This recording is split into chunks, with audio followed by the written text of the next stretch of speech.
Thank you, sir. Well, first of all, I need to practice protected sets, so if you'll just give me a minute.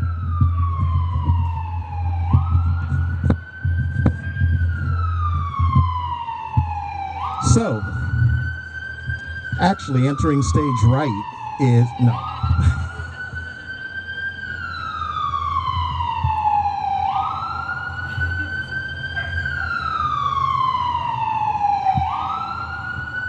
I went to college. So, my name's Kelsey Storr, and I'd be willing to bet you that when you first heard the name Kelsey, what you were expecting was about a 5'3", blonde-haired, blue-eyed beach bunny. Yeah, I'm not about that life. What you're gonna get, about 6 feet tall, bald, beautiful, built for comfort, black man. Take it all in. You're well trained, and I appreciate that. So when you have a name like Kelsey, people try to figure out where that name came from. So originally that name started in like the 1600s. No, real talk. In the 1600s, and it meant river ship. Okay, that was kind of cool. And then we jump forward to the 1980s, and it means blonde-haired, blue-eyed white girl. And in 2020, it means I kept the name after the surgery.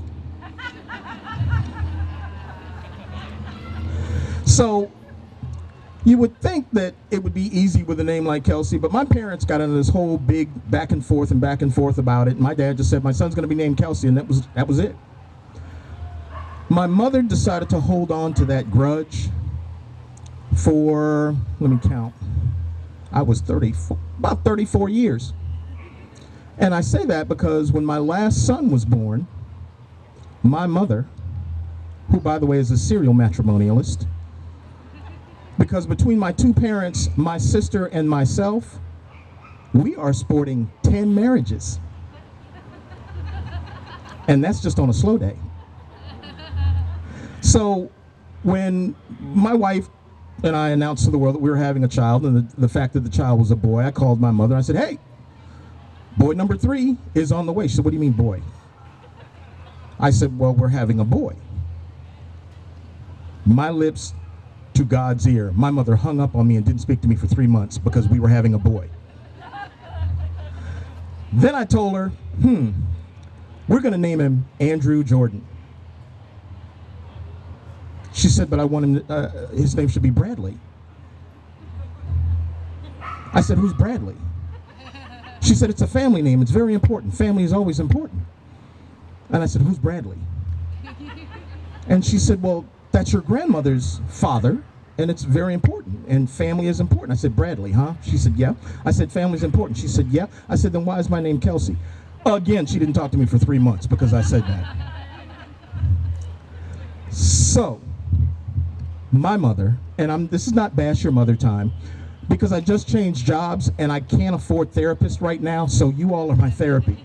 So I'm just gonna talk to you about my mother issues, and you're just gonna stay with me on this one. So when I told my mother that I was getting married many, many years ago, my mother said these words to me. She said, what's her name? And I said, Tansy. And she said, where's she from? And I said, Montana.